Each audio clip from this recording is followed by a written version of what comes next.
Malam itu pertengahan tahun 2014 silam, saya melihat sesuatu yang seharusnya tidak pernah dilihat manusia. Bukan sekadar tangan. Karena tangan masih wajar, masih bisa dijelaskan. Tapi tangan yang bergerak sendiri, merayap seperti laba-laba raksasa dengan jari-jari sekaku mayat 3 hari, menjulur dari balik akar pohon beringin yang sudah berusia lebih dari 100 tahun. Itu tidak wajar. Tidak pernah. Saya Sardi Kumis, pedagang gudeg lesehan di Jalan Gajah Mada, Semarang. Selama 20 tahun saya berjualan di tempat itu, saya pikir sudah tahu segala hal tentang malam. Saya pikir malam hanyalah waktu ketika matahari pergi, digantikan lampu petromax yang menyala redup. Ternyata saya salah besar. Malam memiliki lapisan-lapisan yang tidak semua orang bisa lihat. Dan pada lapisan paling dalam, di mana akal sehat manusia berhenti bekerja, di sanalah mereka berada. Makhluk-makhluk yang tidak pernah tidur, yang selalu lapar, yang tidak akan pernah berhenti menunggu. Kisahku ini bukan sekadar cerita horor. Ini adalah peringatan. Jika suatu malam kamu melewati Jalan Gajah Mada, dan melihat sepasang tangan pucat merayap keluar dari balik akar pohon beringin itu, jangan teriak, jangan lari, dan jangan pernah, dalam kondisi apapun, menyiramnya dengan air panas. Karena aku sudah melakukannya. Dan sampai sekarang, sampai saat aku menuliskan kata-kata ini dengan tangan yang gemetar, mereka masih menungguku.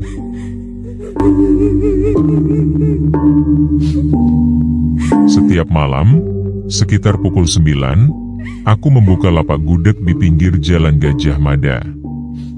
Kota Semarang memang tak pernah benar-benar sepi. Tetapi menjelang dini hari suasananya berubah menjadi lebih sunyi.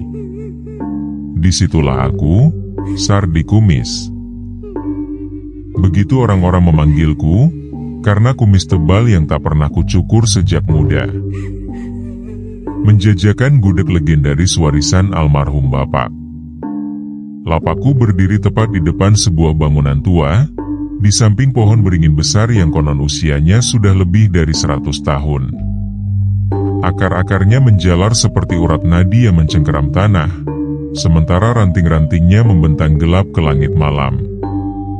Dulu, bapak pernah berpesan agar aku tidak berjualan melewati pukul 2 dini hari.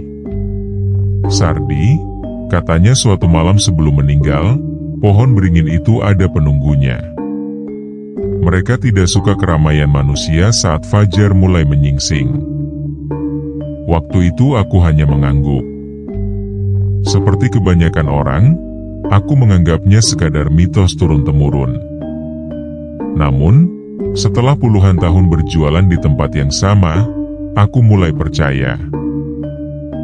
Ada hal-hal yang tak bisa dijelaskan dengan akal sehat. Awalnya, semua berjalan seperti biasa. Aku datang sekitar pukul 8 malam, menyiapkan gerobak, menyalakan lampu petromax yang redup, lalu menunggu pembeli. Gudeg buatanku cukup terkenal.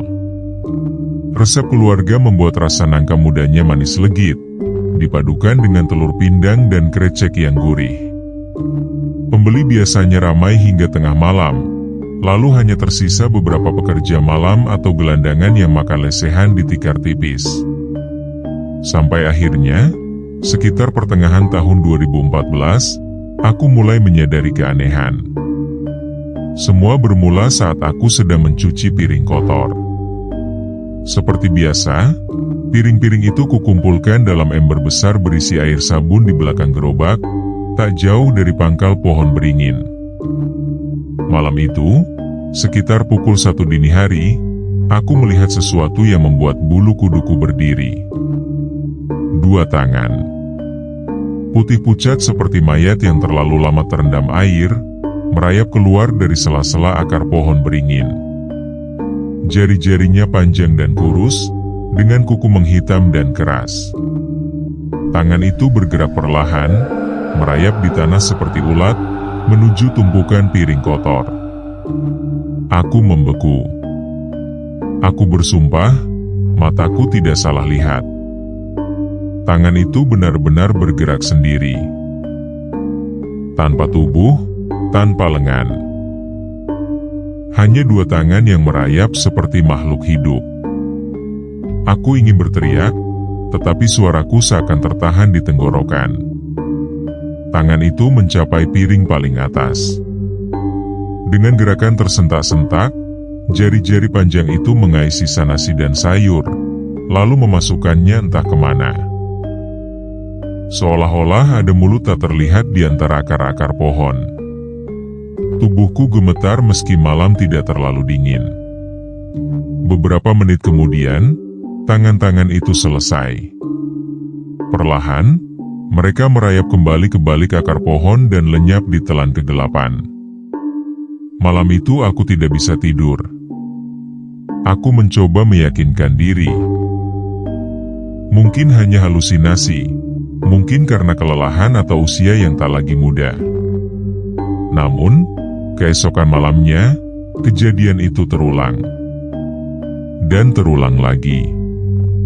Setiap malam, sekitar pukul 1 hingga 2 dini hari, tangan-tangan pucat itu muncul, mengambil sisa makanan dari piring kotor, lalu menghilang. Awalnya aku membiarkannya. Kupikir, mungkin itu cara sesuatu di pohon itu mengambil rezeki. Toh makanan itu juga akan terbuang. Namun lama-kelamaan, aku mulai merasa terganggu. Setiap mencuci piring, mataku tak pernah lepas dari arah pohon beringin. Perasaan was-was terus menghantui. Pembeli pun mulai menyadari perubahan sikapku. Wati, tetangga yang sering membantu, bahkan sempat bertanya, "Pak Sardi, sampean sakit?" tanyanya. "Tidak, Ti. Cuma kurang tidur," jawabku singkat. Aku tidak berani menceritakan apa yang kulihat. Siapa yang akan percaya? Semua memuncak pada malam ke-40. Malam itu, tangan-tangan itu muncul lebih awal. Baru pukul 12, mereka sudah merayap keluar. Piring kotor menumpuk lebih banyak dari biasanya karena lapak cukup ramai. Gerakan mereka juga berbeda. Lebih cepat, lebih rakus. Aku berusaha mengabaikan, tetapi mataku terus tertuju pada jari-jari panjang yang berlumur kuah gudeg. Lalu, aku melihat sesuatu yang membuat jantungku berdegup kencang. Salah satu tangan itu tidak menuju piring kotor. Tangan itu merayap ke arah gerobakku. Perlahan, ia naik dan menjangkau panci besar berisi gudeg yang masih setengah penuh. "Hei!" teriakku spontan. Tangan itu berhenti. Membeku di udara, seolah terkejut karena ketahuan. Aku berdiri. Rasa takut bercampur amarah yang selama ini kupendam akhirnya meluap. "Kau pikir ini warung makan gratis?" bentakku. "Sudah berminggu-minggu kau ambil sisa makanan, sekarang mau ambil yang masih segar?" Tangan itu perlahan mundur. Namun gerakannya bukan seperti makhluk yang takut, melainkan seperti sesuatu yang menahan amarah. Tanpa berpikir panjang, aku mengambil panci berisi air panas yang biasa kupakai untuk mensterilkan peralatan. "Pergi. Jangan ganggu daganganku lagi," teriakku sambil menyiramkan air itu. Air panas itu tepat mengenai tangan pucat tersebut. Terdengar suara desisan keras. Seperti daging mentah yang menyentuh permukaan panas. Lalu, aku mendengar sesuatu yang tidak akan pernah kulupakan seumur hidup. Dari balik pohon beringin, Terdengar geraman. Bukan suara binatang. Geraman itu dalam, berat, dan mengguncang hingga ke tulang. Seperti gemuruh tanah longsor, seperti guntur yang pecah tepat di atas kepala. Tanah bergetar. Lampu petromax berkedip hampir padam. Daun-daun beringin bergerak meski tak ada angin. Ranting-ranting besar berderak, beberapa patah dan jatuh ke tanah. Dan dari sela akar-akar yang mencengkeram tanah, kegelapan itu mulai bergerak. Sesuatu yang besar sedang keluar. Aku melihat dua titik cahaya merah menyala di tengah gelap. Sepasang mata yang penuh kebencian. Aku mundur perlahan. Kakiku terasa berat, seolah tertancap di tanah. Lalu sosok itu muncul. Tinggi hampir 3 meter, tubuhnya besar dan berbulu hitam legam seperti arang. Kedua lengannya panjang, menjuntai hingga hampir menyentuh tanah. Wajahnya nyaris tak berbentuk. Hanya 2 mata merah menyala di tengah kegelapan. Sosok itu berdiri di hadapanku. Udara di sekitarnya terasa panas, seolah amarahnya membakar malam. Napas terasa sesak. Dan dalam keheningan yang mencekik itu, aku akhirnya sadar. Apa yang kulakukan tadi bukan sekadar mengusir pengganggu. Aku telah membangunkan sesuatu yang seharusnya tidak pernah diganggu.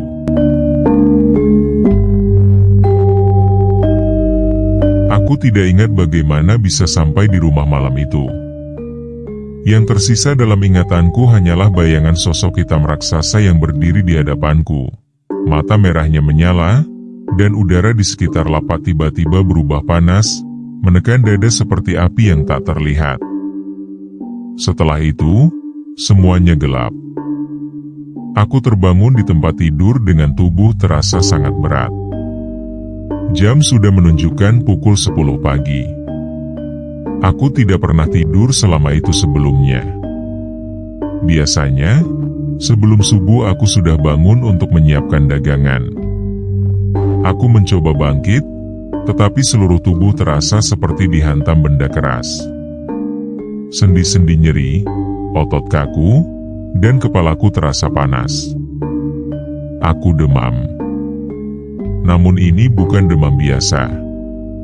Ada sensasi aneh di sekujur tubuh, seperti sesuatu yang merayap pelan di bawah kulit.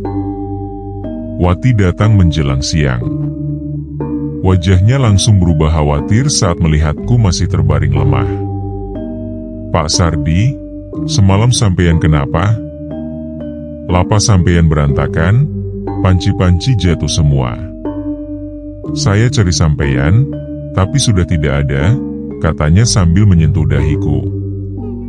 "Astaga, panas sekali. Tolong, ambilkan air," bisikku serak. Aku meminum air itu seperti orang yang kehausan berhari-hari. Setelah napasku sedikit lega, dengan susah payah ku ceritakan kejadian semalam.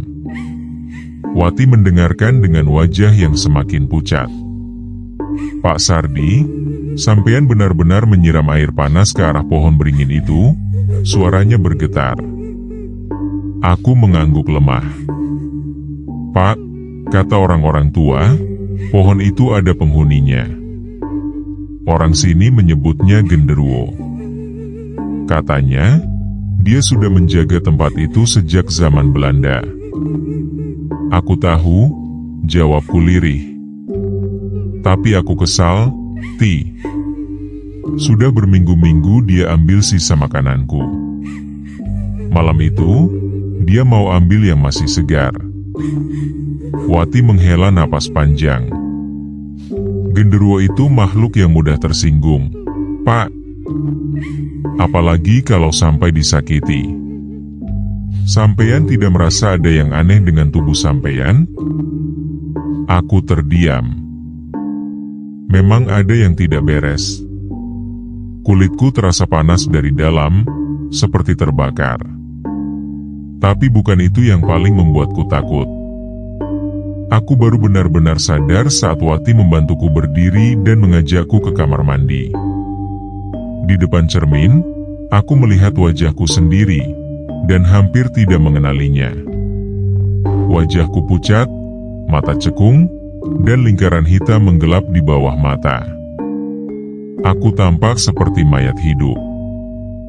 Namun yang paling mengerikan, kumis kebanggaanku. Kumis tebal yang selama ini menjadi ciri khas, mulai rontok. Bukan sedikit.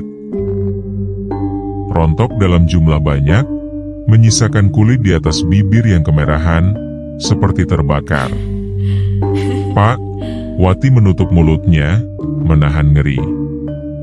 Aku hanya bisa menatap bayanganku sendiri, sementara rasa takut perlahan merayap dan memenuhi dada. Seminggu berlalu. Demamku tidak kunjung turun. Berbagai obat sudah kuminum. Aku bahkan sempat dibawa ke rumah sakit. Namun dokter tidak menemukan penyakit apapun. Semua hasil pemeriksaan normal. Mereka hanya mengatakan aku kelelahan dan butuh istirahat. Tapi aku tahu, ini bukan sekadar kelelahan. Setiap malam, saat mencoba tidur, aku selalu mendengar suara-suara aneh. Geraman pelan dari luar jendela. Suara kuku menggaruk dinding. Dan langkah kaki berat yang mengitari rumah, padahal aku tinggal sendiri, dan semua pintu terkunci rapat. Tak hanya itu, mimpi buruk mulai menghantuiku. Mimpi yang sama, berulang setiap malam. Aku berdiri di depan pohon beringin. Namun pohon itu tidak lagi seperti yang kukenal. Akar-akarnya bergerak seperti ular, dan ranting-rantingnya menjulur seperti tangan yang ingin meraihku. Di tengah kegelapan, dua mata merah menyala menatapku dengan kebencian yang terasa nyata. Menekan dadaku hingga sesak. Sosok genderuwo itu berdiri di hadapanku, lebih besar dari yang kuingat. Ia tidak membuka mulut, tetapi suaranya terdengar jelas di dalam kepalaku. Hei manusia, kau siram aku dengan air panas. Kau lukai tanganku. Kau pikir kau bisa menghina makhluk yang telah tinggal di sana jauh sebelum kau lahir? Aku ingin berteriak. Ingin meminta maaf. Namun suaraku tidak keluar. Kau akan merasakan akibatnya. Usahamu akan hancur. Tubuhmu akan menderita. Dan kau akan melihat apa yang terjadi pada mereka yang menggangguku. Aku selalu terbangun tepat pukul 3 dini hari, dengan tubuh basah oleh keringat dingin dan napas tersengal. Namun, yang paling menakutkan bukanlah mimpi itu. Bukan juga demam yang tak kunjung reda. Bukan pula kumisku yang terus rontok hingga hampir habis. Yang paling menakutkan adalah saat aku memutuskan untuk kembali berjualan. Setelah hampir 2 minggu beristirahat, aku memaksakan diri membuka lapak lagi. Aku berharap semuanya akan kembali normal. Aku ingin membuktikan bahwa hidupku masih bisa berjalan seperti biasa. Namun harapan itu hancur seketika. Saat membuka panci gudeg pertama, hidungku langsung mencium bau yang tidak semestinya ada. Bau itu tajam, asam, busuk. Aku membuka tutup panci dan langsung muntah. Gudeg yang seharusnya berwarna coklat keemasan berubah menjadi bubur hitam keabu-abuan. Permukaannya berbuih, mengeluarkan bau busuk yang menusuk. Wati yang berdiri di sampingku ikut muntah. Pak Sardi, ini gudeg yang sampean masak pagi tadi? Tanyanya dengan mata membesar. Iya, jawabku gemetar. Saya masak sendiri. Kami memeriksa panci lain. Krecek. Busuk. telur pindang, busuk. Semua masakan yang baru beberapa jam dimasak sudah rusak. Keesokan harinya aku mencoba lagi.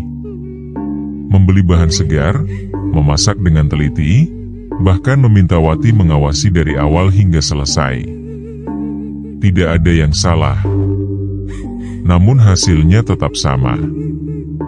Gudeg itu selalu basi dalam hitungan jam. Bahkan ketika kusimpan di lemari es, keesokan paginya tetap rusak. Aku tidak mengerti. Selama puluhan tahun berjualan, aku tahu betul cara memasak dan menyimpan makanan. Tapi kini semua pengetahuan itu seolah tidak berarti. Seakan-akan ada sesuatu yang sengaja merusaknya. Usahaku mulai hancur. Lapak terpaksa tutup berhari-hari karena tidak ada dagangan yang layak jual. Saat nekat berjualan, pembeli mulai mengeluh. "Pak, rasanya aneh. Pak, ini kok tidak enak seperti biasanya?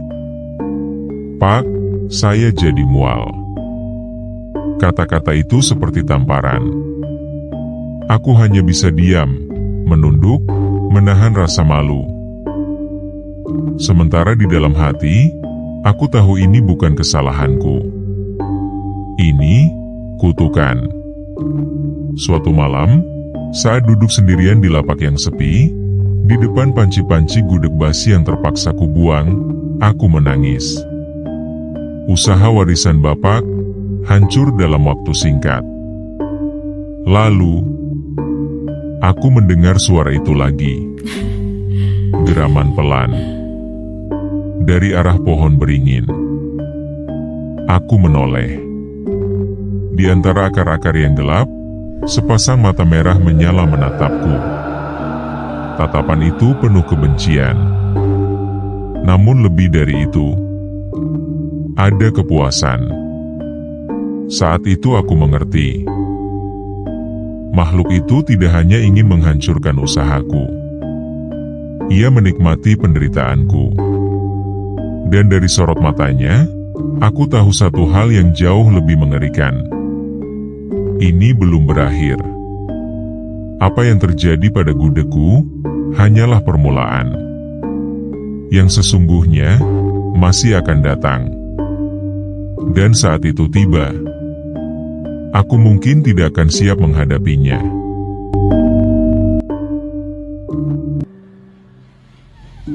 Seminggu setelah kejadian gudeg yang tiba-tiba basi, tubuhku mulai menunjukkan gejala yang jauh lebih mengerikan. Semuanya bermula dari lengan kanan. Aku melihat bercak-bercak hitam muncul di kulit lengan bawah. Tepat di bagian yang sama saat makhluk itu terkena siraman air panas dariku. Awalnya hanya sebesar koin kecil, kehitaman seperti memar biasa. Namun, dalam hitungan hari, bercak itu membesar, lalu menyebar. Aku memutuskan pergi ke dokter kulit. Dokter itu memeriksa dengan teliti, lalu mengernyit. "Pak Sardi, ini bukan memar biasa. Warnanya terlalu pekat. Dan teksturnya juga tidak wajar," katanya. "Apakah Bapak pernah mengalami luka bakar di area ini?" Aku terdiam. Luka bakar? Tidak, tapi air panas yang kusiramkan ke makhluk itu. "Tidak, Dok," jawabku akhirnya. "Mungkin terbentur sesuatu." Dokter memberiku salep dan antibiotik. Namun, setelah seminggu pemakaian, tidak ada perubahan. Justru sebaliknya, bercak hitam itu semakin luas, merambat ke lengan atas, dan terasa panas. Seperti terbakar dari dalam. Aku tidak bisa tidur. Setiap malam, aku hanya terbaring sambil menggigit bantal, menahan rasa sakit yang seolah-olah berasal dari api di bawah kulitku. Dan Setiap kali rasa itu memuncak, aku selalu mendengar suara yang sama. Geraman pelan dari luar jendela. Wati semakin khawatir melihat kondisiku. Aku sudah tidak bisa berjualan. Tubuhku kurus, wajah pucat, lingkaran hitam di bawah mata semakin dalam. Kumisku, yang dulu menjadi kebanggaanku, kini sudah rontok hampir habis, menyisakan kulit di atas bibir yang menghitam seperti terbakar. Pak Sardi, sampean harus minta bantuan orang pintar, kata Wati suatu sore. Ini bukan sakit biasa. Awalnya aku menolak. Aku tidak percaya hal-hal seperti itu. Namun, setelah lebih dari sebulan menderita, usaha hancur, tubuh semakin melemah. Akhirnya aku menyerah. Wati membawaku ke seorang paranormal di daerah Genuk. Namanya Mbah Joyo. Seorang lelaki tua dengan tatapan tajam, seolah mampu menembus isi kepala orang. Begitu aku masuk, ia langsung mengernyit. "Kamu membawa sesuatu, nak," katanya tanpa basa-basi. Dan itu bukan sesuatu yang baik. Aku duduk di hadapannya. Wati menceritakan semuanya. Tentang tangan pucat di pohon beringin, air panas, sosok tinggi besar, hingga gudeg yang selalu basi dan penyakit yang kini menggerogoti tubuhku. Mbah Joyo mendengarkan dengan mata terpejam. Lalu ia membuka mata dan menatapku lurus. "Kamu menyiram genderuwo itu?" Aku mengangguk. "Kamu melihat tangannya?" "Iya." "Tangan yang mana?" Aku bingung. "Dua-duanya. Tapi yang kena air panas mungkin yang kanan." Mbah Joyo menghela napas panjang. Ia menyuruhku membuka baju. Aku menurut.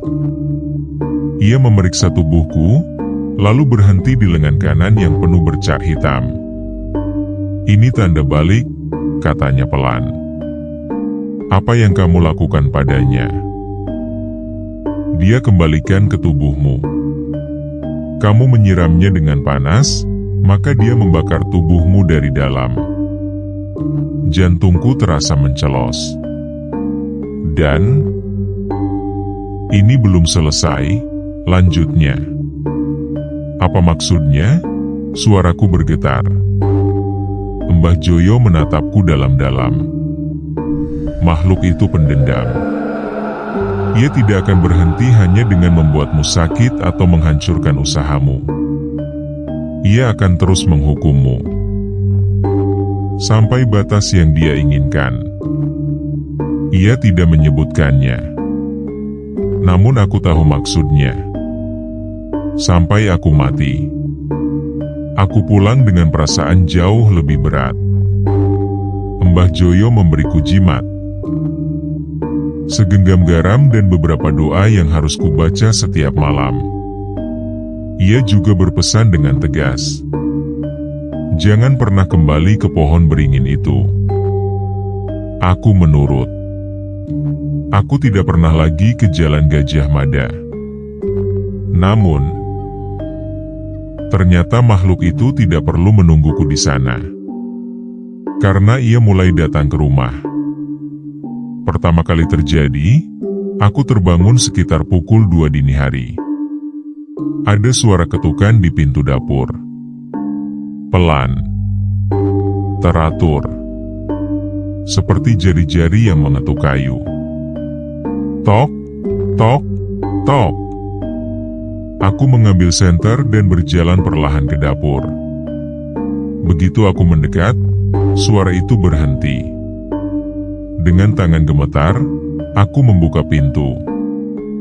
Tidak ada siapa-siapa. Aku menghela napas lega. Namun saat hendak menutup pintu, cahaya senterku menyorot sesuatu di lantai. Jejak air membentuk pola telapak kaki. Tapi, bukan kaki manusia. Jejak itu besar, dengan jari-jari panjang dan ujung seperti cakar. Dan jejak itu mengarah ke kamarku. Malam itu aku lari keluar rumah. Aku tidak berani kembali sampai matahari terbit. Sejak saat itu, kejadian aneh terus berulang. Setiap pagi, selalu ada jejak kaki besar di dalam rumah. Kadang di dapur, kadang di ruang tamu, bahkan di samping tempat tidurku. Beberapa kali, aku menemukan rambut hitam kasar, tebal, panjang, dan menyebarkan aroma amis seperti binatang. Aku akhirnya menumpang tidur di rumah Wati. Namun, itu tidak menghentikan apapun. Wati mulai melihat sendiri. Bayangan hitam besar melintas di jendela. Suara geraman di balik tembok. Dan aroma anyir yang muncul tiba-tiba di tengah malam.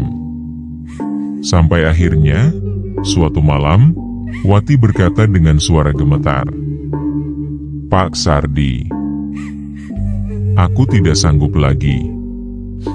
Aku takut. Aku lihat dia berdiri di depan rumah. Aku punya anak. Pak, aku tidak bisa ambil risiko. Aku mengerti. Aku tidak bisa menyeret orang lain ke dalam masalah ini." Akhirnya, aku pamit pulang, kembali ke rumahku sendiri. Malam itu, untuk pertama kalinya setelah sekian lama, aku sendirian. Aku duduk di ruang tamu dengan lampu menyala terang. Jimat garam dari Mbah Joyo ada di sakuku. Lembaran doaku genggam erat. Aku menunggu. Sekitar pukul 1 dini hari, lampu rumah mulai berkedip. Sekali, 2 kali, lalu padam. Gelap total. Udara mendadak berubah dingin. Dingin yang tidak wajar. Napasku terlihat seperti uap, padahal ini Semarang. Lalu aku mendengar suara itu. Langkah kaki. Berat. Perlahan. Dari arah belakang rumah. Langkah itu berhenti tepat di pintu dapur. Aku mendengar pintu terbuka. Padahal aku yakin sudah menguncinya. Langkah itu masuk. Aku tidak bisa melihat apa-apa, tetapi aku bisa merasakannya.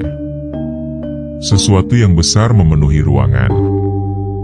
Udara berubah panas, tapi tubuhku justru menggigil. Ia mendekat. Sangat dekat. Aku mencium baunya. Seperti kayu terbakar, lalu berubah menjadi amis, seperti darah dan tanah basah. Napasnya terasa di wajahku. Lalu, 2 titik merah menyala muncul dalam kegelapan. Matanya. Hanya beberapa senti dari wajahku. Tubuhku lumpuh. Aku ingin berteriak, tapi tak ada suara yang keluar. Makhluk itu tidak bergerak. Hanya menatap. Dan dalam tatapan itu, aku menyadari sesuatu yang lebih mengerikan daripada kemarahannya. Ia menikmati ini. Lalu, suara berat dan parau itu terdengar. Langsung di telingaku. "Kau menyiramku." Setiap katanya terasa seperti batu yang digesekkan. Sekarang, giliranku. Aku merasakan jari-jari besar dengan kuku panjang menyentuh lengan kananku. Tepat di bercak hitam itu. Dengan sesuatu yang lebih panas. Dan seketika, rasa panas itu meledak. Menjalar dari satu titik ke seluruh tubuhku. Seperti aku dibakar hidup-hidup dari dalam. Aku tidak bisa berteriak. Aku hanya bisa merasakan tubuhku perlahan hangus oleh sesuatu yang tak terlihat.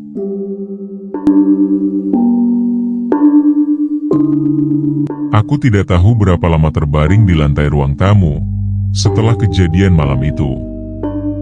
Yang aku tahu, ketika tersadar, matahari sudah tinggi. Tubuhku terasa seperti habis dihancurkan dan disatukan kembali dengan cara yang salah. Setiap inci kulit terasa perih, seperti terbakar sinar matahari berjam-jam. Tapi ketika melihat ke cermin, ternyata tidak ada bekas luka bakar. Hanya kulit yang kemerahan dan mengelupas, seperti orang yang baru saja sembuh dari demam berdarah. Lengan kananku, bercak hitamnya sudah menyebar hingga ke dada dan leher. Sekarang hampir seperempat tubuh, ditutupi oleh kulit hitam yang kasar dan terasa panas saat disentuh. Aku mencoba menelepon Mbah Joyo, tapi nomornya tidak aktif. Aku menyuruh Wati mengecek rumahnya, dan Wati kembali dengan berita yang membuatku pucat pasi. Mbah Joyo ditemukan meninggal semalam. Tidak ada tanda-tanda kekerasan di tubuhnya. Dokter menyimpulkan meninggal akibat serangan jantung. Tapi, Wati bercerita bahwa tetangga Mbah Joyo mendengar suara geraman keras dari rumah itu sekitar pukul 2 dini hari. Dan, ketika mereka masuk ke dalam rumah keesokan paginya, ternyata seluruh ruangan berantakan, ada bekas cakaran di dinding-dinding, dan di lantai ada jejak telapak kaki besar yang terbuat dari abu. Sementara Mbah Joyo terbaring di tempat tidurnya dengan wajah yang... Wati enggan mendeskripsikannya. Yang jelas, Wati pulang dalam keadaan pucat dan tidak mau membicarakan Mbah Joyo lagi. Aku tahu pelakunya. Aku tahu itu genderuwo, karena Mbah Joyo mencoba membantuku, dan makhluk itu membunuhnya sebagai peringatan. Kini, aku tidak punya siapa-siapa lagi. Dalam keputusasaan, aku mencoba mencari informasi tentang genderuwo dan pohon beringin di Jalan Gajah Mada. Aku mencari ke tetangga-tetangga lama, ke sesama pedagang di sekitar lokasi, ke orang-orang tua yang mungkin tahu sejarah tempat itu. Akhirnya, aku bertemu dengan Mbah Slamet, seorang laki-laki tua berusia hampir 90 tahun. Beliau pernah menjadi ketua RT di kawasan itu. Mbah Slamet kini tinggal di rumah putrinya di daerah Banyumanik. Aku datang menemuinya dengan harapan mendapatkan jawaban. Mbah Slamet menerimaku dengan ramah. Tapi, saat aku menyebut pohon beringin di Jalan Gajah Mada, wajahnya langsung berubah. "Kamu jualan di situ?" Di depan pohon beringin itu, tanyanya dengan suara sedikit meninggi. "Iya, Mbah. Sudah puluhan tahun.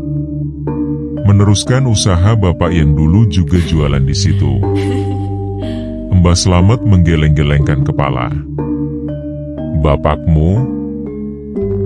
Namanya Jarwo? Dia lelaki baik. Apakah dia tidak pernah cerita tentang pohon itu padamu? Bapak hanya berpesan, jangan berjualan lewat jam 2 dini hari. Aku pikir itu sekadar mitos." Mbah Slamet menarik napas panjang.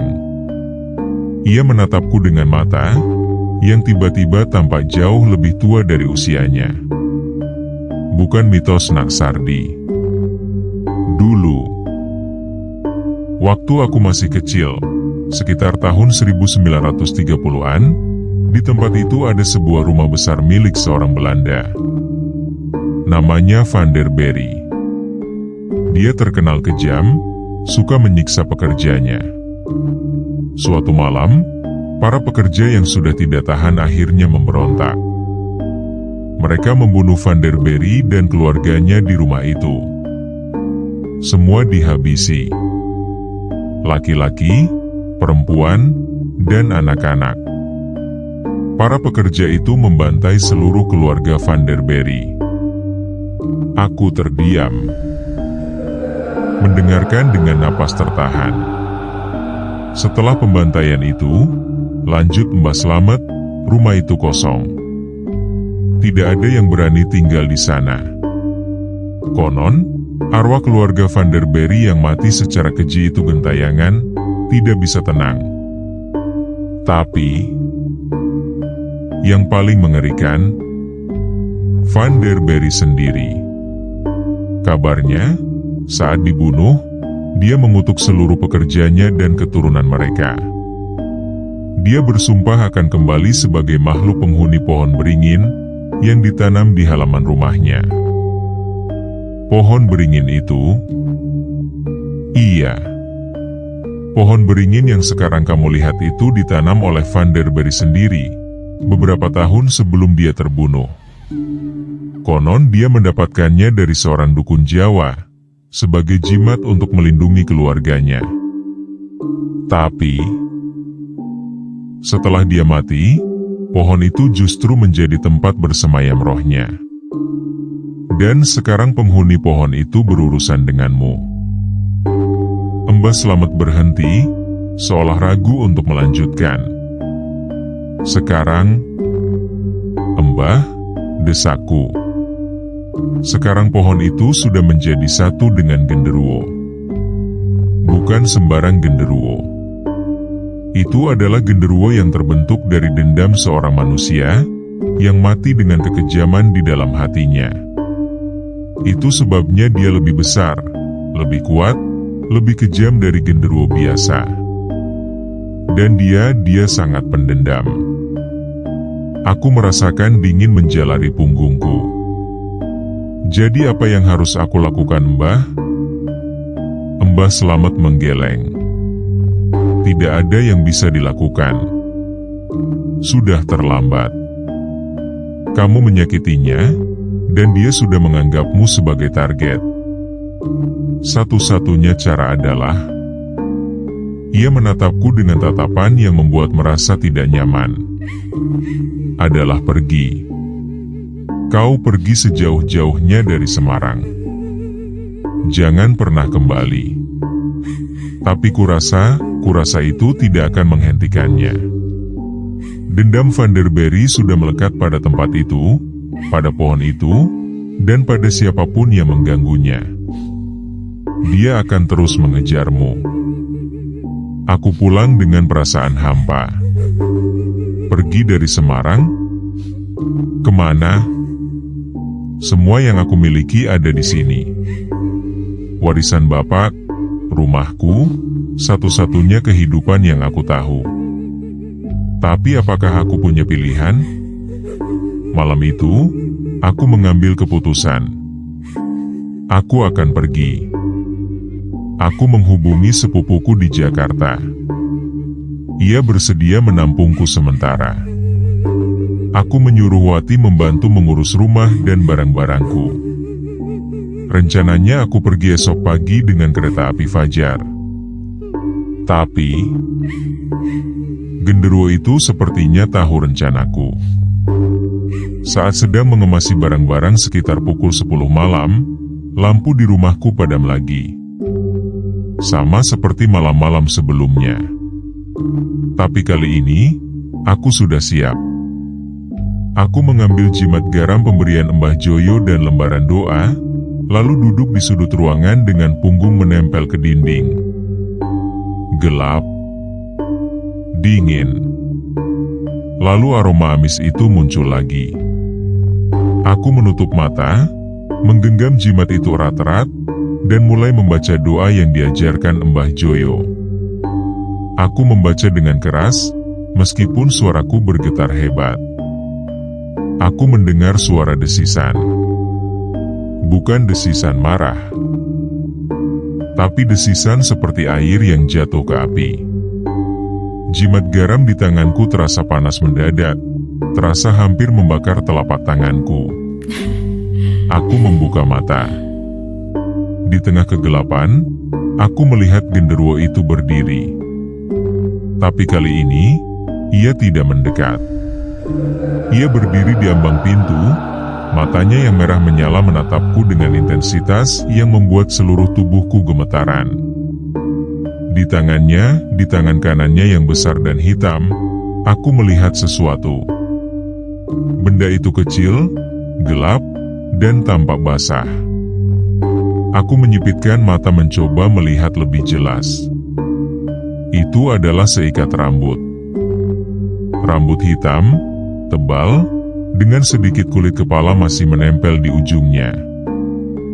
Dan aku langsung tahu milik siapa rambut itu. Aku menjerit sekeras-kerasnya, sambil terus membaca doa dengan suara parau. Genderuwo itu tidak bergerak. Ia hanya berdiri di sana, memegang rambut Wati di tangannya, sementara mata merahnya menatapku dengan ekspresi yang, jika genderuwo bisa tersenyum, akan aku sebut sebagai senyuman. Kau pikir kau bisa lari? Suara parau itu bergema di seluruh ruangan, membuat dinding-dinding bergetar. Kau pikir dengan pergi, kau bisa selamat? Lihat ini. Ia mengangkat rambut Wati lebih tinggi. Ini baru satu. Masih ada yang lain. Orang-orang yang kau kenal, yang kau sayang. Mereka akan merasakan akibat dari perbuatanmu. Satu persatu. Sampai kau tidak punya siapapun. Sampai kau sendiri, sendirian, dan kau akan datang kepadaku dengan ketakutan yang sudah merenggut akal sehatmu. Itu saatnya. Saat kau benar-benar merasakan apa yang aku rasakan malam itu. Ancaman itu membuatku tidak bisa lagi menahan diri. Aku pingsan, dengan doa terakhir masih menggantung di bibir, dan bayangan sepasang mata merah yang menari-nari di balik kelopak mataku yang tertutup.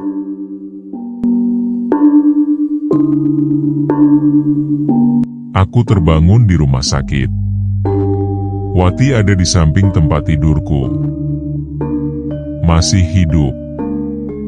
Rambutnya masih utuh di kepalanya. Aku hampir menangis melihatnya. Wati, kau selamat? Wati tampak bingung. Selamat dari apa Pak Sardi? Aku baik-baik saja. Malah sampeyan yang ditemukan pingsan di lantai rumah semalam. Tetangga sampeyan mendengar teriakan, mereka masuk dan menemukan sampeyan tidak sadarkan diri. Aku terdiam. Jadi apa yang aku lihat semalam? Rambut Wati di tangan genderuwo. Itu hanya halusinasi? Atau peringatan? Peringatan bahwa jika aku pergi, Wati yang akan menjadi korban? Aku tidak mau mengambil risiko. Aku membatalkan rencana ke Jakarta. Aku tidak tega membayangkan Wati atau orang-orang di sekitarku menjadi sasaran dendam makhluk itu. Tapi, aku juga tidak bisa terus begini. Tubuhku semakin memburuk. Lengan kananku sekarang hampir seluruhnya hitam, dan kulit di area itu mulai mengeras, menjadi kasar dan berbulu. Sama seperti kulit genderuwo. Aku ngeri setiap kali melihatnya. Apakah aku perlahan-lahan berubah menjadi makhluk itu? Aku kembali mencari bantuan. Kali ini aku tidak mencari dukun. Aku mencari tempat ibadah. Aku pergi ke beberapa tempat ibadah, meminta didoakan, meminta air suci. Aku melakukan ritual pembersihan diri. Tapi, semua itu tidak ada yang berhasil. Genderuwo itu selalu datang setiap malam. Tidak selalu muncul dalam wujudnya, tapi selalu ada. Kadang hanya suara geraman dari kejauhan. Kadang aroma amis yang tiba-tiba menyengat. Kadang jejak kaki besar di lantai rumahku setiap pagi. Aku tidak bisa tidur. Aku tidak bisa makan. Tubuhku berubah kurus kering seperti orang kelaparan.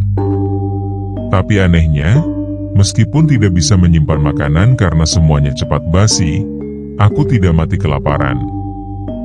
Seolah-olah ada sesuatu yang memberi makan aku dari dalam. Dengan cara yang tidak aku sukai. Aku mulai menyadari bahwa genderuwo itu tidak ingin aku mati cepat-cepat. Ia ingin aku menderita. Ia ingin aku hidup dalam ketakutan, dalam penderitaan, dalam keterasingan. Ia ingin perlahan-lahan menghancurkanku dari dalam, sampai tidak ada lagi yang tersisa dari Sardi Kumis yang dulu. Aku kehilangan banyak teman.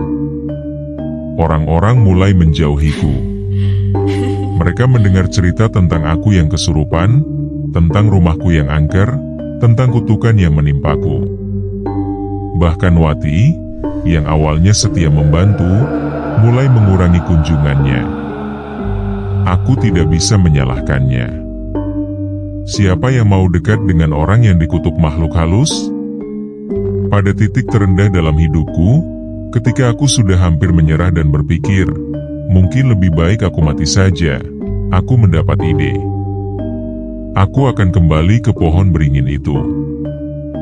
Bukan untuk berjualan. Bukan untuk melawan. Tapi untuk berdamai. Mbah Slamet pernah berkata bahwa genderuwo itu adalah jelmaan Van der Berry, manusia yang mati dengan dendam di hatinya. Mungkin dendam itu bisa diredakan.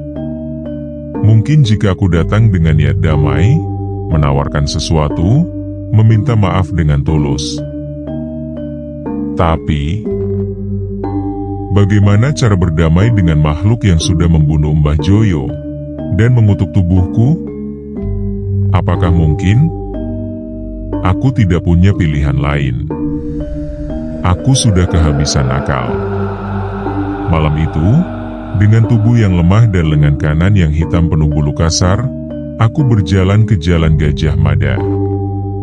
Aku membawa sesaji, seperti yang disarankan beberapa orang, berupa kemenyan, bunga, dan makanan. Aku juga membawa sebotol air, yang sudah didoakan oleh pemuka agama. Jam menunjukkan pukul 11 malam. Jalan Gajah Mada tidak seramai biasanya. Beberapa warung sudah tutup. Aku berjalan perlahan menuju lokasi lapak lamaku. Pohon beringin itu berdiri di sana. Lebih besar dari yang aku ingat. Akarnya menjalar lebih jauh, ranting-rantingnya lebih rimbun dan gelap. Lampu penerangan jalan di sekitar pohon itu mati, membuat area di sekitarnya menjadi titik paling gelap di sepanjang jalan. Aku berhenti beberapa meter dari pohon itu. Aku meletakkan sesaji di tanah, lalu berlutut. Van der Berry, atau siapapun kau, aku mulai dengan suara gemetar. Aku datang bukan untuk melawan. Aku datang untuk meminta maaf. Aku tahu aku salah. Aku seharusnya tidak menyirammu dengan air panas. Aku tahu kau hanya mengambil sisa makanan yang akan aku buang. Aku seharusnya tidak marah. Maafkan aku. Udara di sekitar berubah dingin. Aku mendengar suara desisan pelan dari balik pohon. Aku tidak minta kau mengampuni aku, lanjutku. Tapi hentikan ini. Hentikan siksa ini. Tubuhku sudah hancur. Usahaku sudah bangkrut. Aku tidak punya apa-apa lagi. Jika kau ingin mengambil nyawaku, ambillah. Tapi, jangan biarkan aku menderita seperti ini. Dan, jangan ganggu orang-orang di sekitarku. Mereka tidak bersalah. Aku menunduk, menekan dahiku ke tanah.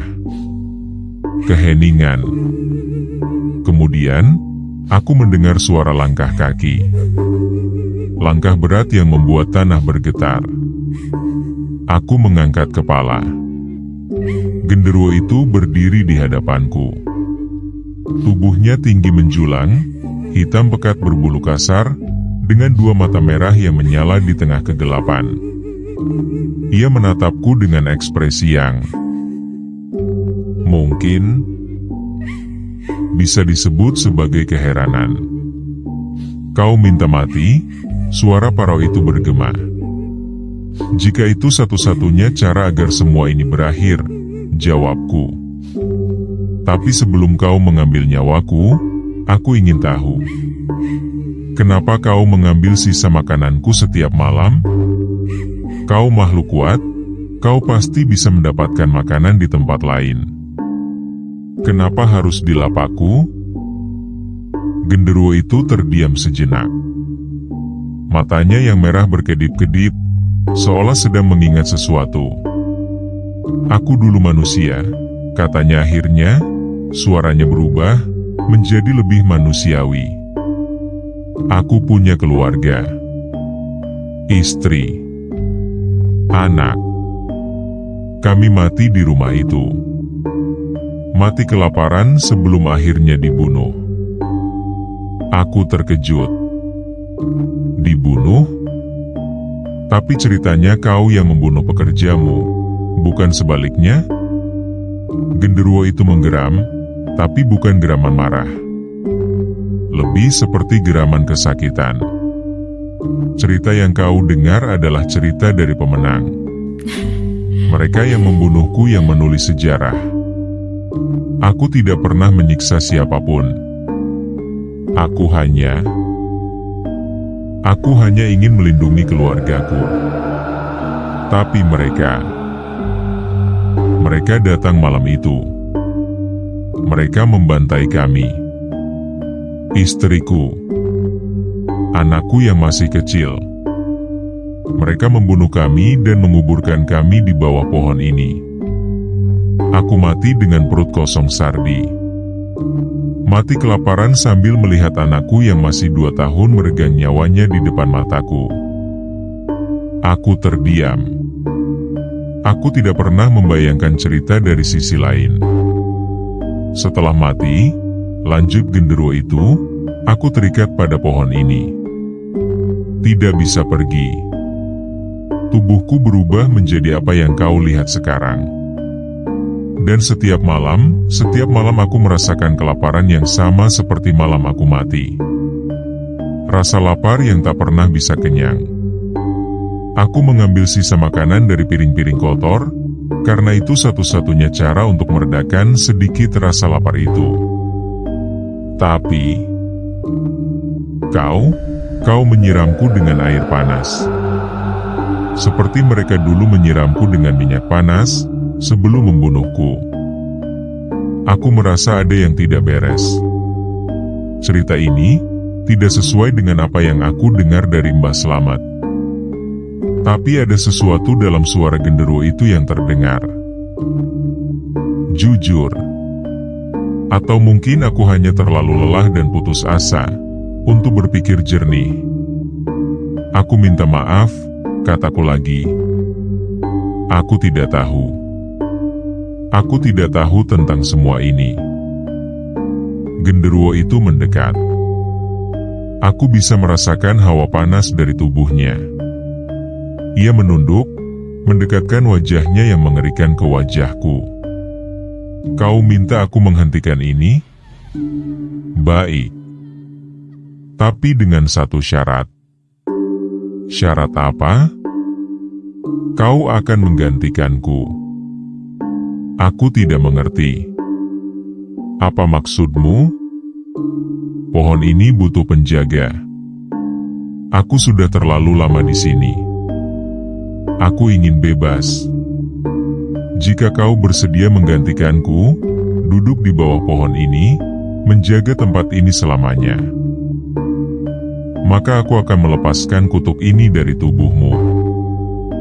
Aku terdiam. Menggantikannya?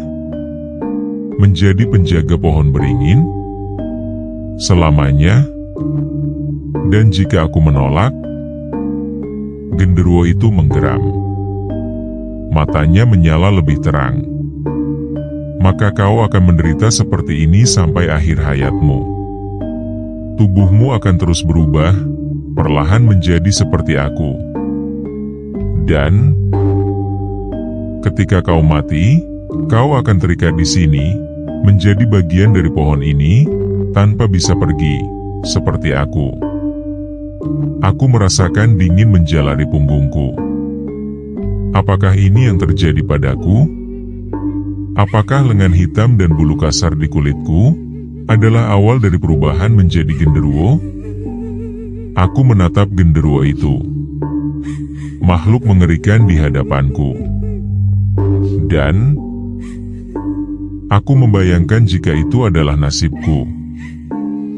Menjadi monster yang ditakuti semua orang, terikat pada pohon ini selamanya, mengambil sisa makanan dari piring kotor setiap malam, karena kelaparan yang tak pernah berakhir.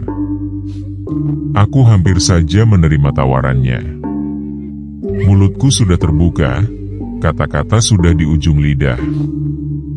Tapi pada detik terakhir, mataku menangkap sesuatu di balik pohon beringin.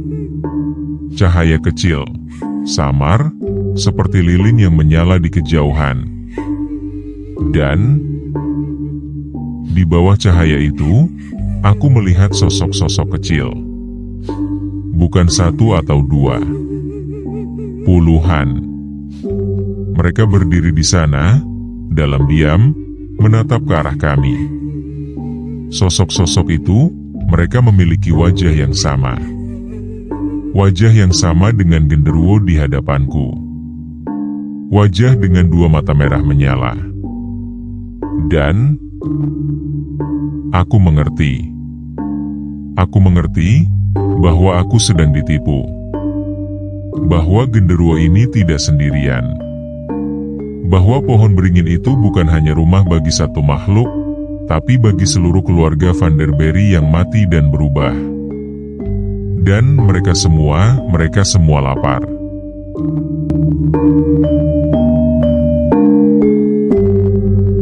Sesaat setelah melihat pemandangan yang menyadarkan pikiranku itu, aku segera berlari. Aku tidak tahu bagaimana dapat berlari dengan tubuh yang sekarat, tapi adrenalin membuat kakiku bergerak lebih cepat dari sebelumnya. Aku berlari meninggalkan pohon beringin itu, meninggalkan genderuwo dan puluhan pasang mata merah yang menatap dari balik kegelapan. Aku mendengar suara geraman di belakangku. Bukan satu, tapi puluhan. Geraman yang menggema di sepanjang jalan Gajah Mada, membuat kaca-kaca jendela rumah penduduk bergetar. Aku tidak berhenti. Aku terus berlari sampai kakiku terasa lepas dari tubuh. Aku berlari sampai paru-paruku terasa terbakar. Aku berlari sampai akhirnya jatuh di depan sebuah masjid, tidak jauh dari lokasi, dan pingsan. Aku terbangun di rumah sakit lagi. Tapi kali ini, aku tidak sendirian. Ada seorang laki-laki tua duduk di samping tempat tidurku. Bukan dokter, bukan perawat. Beliau memakai pakaian serba putih dan membawa tasbih di tangannya. "Kau selamat nak," katanya. "Tapi hanya untuk sementara." "Bapak siapa?" tanyaku dengan suara serak. "Orang yang diminta Wati untuk menolongmu. Namaku Kiai Ahmad. Aku sudah tahu tentang genderuwo di pohon beringin itu sejak lama. Tapi aku tidak bisa berbuat banyak, karena mereka sudah terlalu kuat." "Mereka?" Kiai Ahmad menghela napas. "Ya, mereka. Bukan hanya satu genderuwo. Itu adalah seluruh keluarga Vanderberry. Suami, istri, dan anak-anak mereka. Mereka semua mati dalam keadaan lapar dan penuh dendam. Dan Karena mereka mati bersama, roh mereka menyatu menjadi satu entitas yang sangat kuat. Genderuwo yang kau lihat itu sebenarnya adalah gabungan dari seluruh anggota keluarga. Itu sebabnya dia bisa berbicara dengan suara yang berbeda-beda. Kadang suara laki-laki dewasa, kadang suara perempuan, kadang suara anak-anak. Aku merinding mendengar penjelasannya. Jadi sosok hitam setinggi 3 meter itu adalah gabungan dari seluruh keluarga yang mati mengerikan? Lalu, cerita yang genderuwo itu ceritakan padaku tentang dia yang jadi korban, bukan pembunuh. Kiai Ahmad menggeleng. Itu yang paling berbahaya dari mereka, nak. Mereka bisa memanipulasi perasaanmu.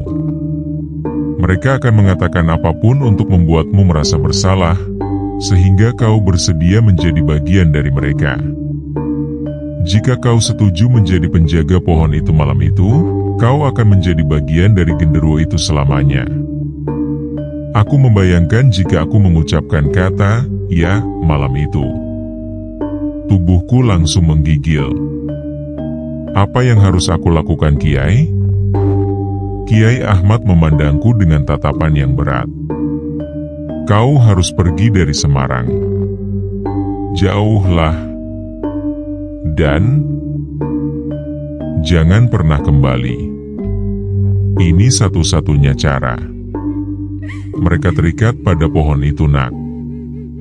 Mereka tidak bisa meninggalkan area pohon beringin itu. Jika kau pergi cukup jauh, mereka tidak akan bisa menjangkaumu. Tapi denda mereka, tubuhku, denda mereka akan tetap ada, tapi tanpa kau di dekat mereka, kutukan itu akan melemah. Tubuhmu akan sembuh perlahan. Tapi kau harus pergi sekarang. Malam ini juga. Sebelum mereka menemukanmu di sini. Aku menurut.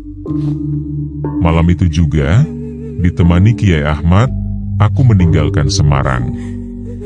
Kami naik bus malam menuju Jakarta. Sepanjang perjalanan, aku duduk diam dengan tubuh menggigil. Sesekali menoleh ke belakang, takut-takut melihat sepasang mata merah mengikuti di balik jendela bus. Tapi tidak ada yang mengikuti. Setibanya di Jakarta, aku tinggal di rumah sepupuku. Tubuhku perlahan-lahan pulih. Lengan kananku yang hitam mulai kembali ke warna normal, meskipun kulit di area itu tetap lebih gelap dari kulit lainnya. Seperti bekas luka bakar yang tak pernah benar-benar hilang. Kumisku tidak pernah tumbuh lagi. Aku sekarang hanya Sardi, tanpa kumis. Tapi aku tidak pernah benar-benar pulih. Karena setiap kali memejamkan mata, aku masih melihat sepasang mata merah menyala di balik kelopak mataku. Setiap kali ada angin malam yang bertiup, aku mendengar suara geraman parau yang bergema di telingaku. Setiap kali mencium bau amis, tubuhku langsung membeku ketakutan. Aku tidak pernah kembali ke Semarang. Aku tidak pernah lagi berjualan gudeg. Aku bekerja sebagai kuli panggul di pasar, pekerjaan yang tidak membutuhkan modal dan tidak membutuhkan masakan yang cepat basi. Aku hidup seadanya, dengan satu aturan yang aku pegang teguh, aku tidak pernah berjualan makanan lagi. Tapi 2 tahun lalu, aku mendapat kabar dari Wati. Katanya, ada pedagang gudeg baru yang buka di tempat yang dulu menjadi lapakku. Tepat di depan pohon beringin di Jalan Gajah Mada. Aku mengingatkan Wati untuk memperingatkan pedagang itu, tapi Wati bilang pedagang itu tidak percaya. Dia pikir semua cerita tentang genderuwo itu hanya mitos untuk menakut-nakuti. Aku hanya bisa menggeleng. Dan beberapa bulan lalu, Wati meneleponku lagi. Suaranya gemetar. Pak Sardi, pedagang gudeg yang buka di tempat sampean dulu, dia tutup. Sakit-sakitan. Dan katanya dia mulai melihat tangan-tangan pucat dari balik pohon beringin. Aku menutup mata. Siklus itu berulang. Genderuwo itu masih ada.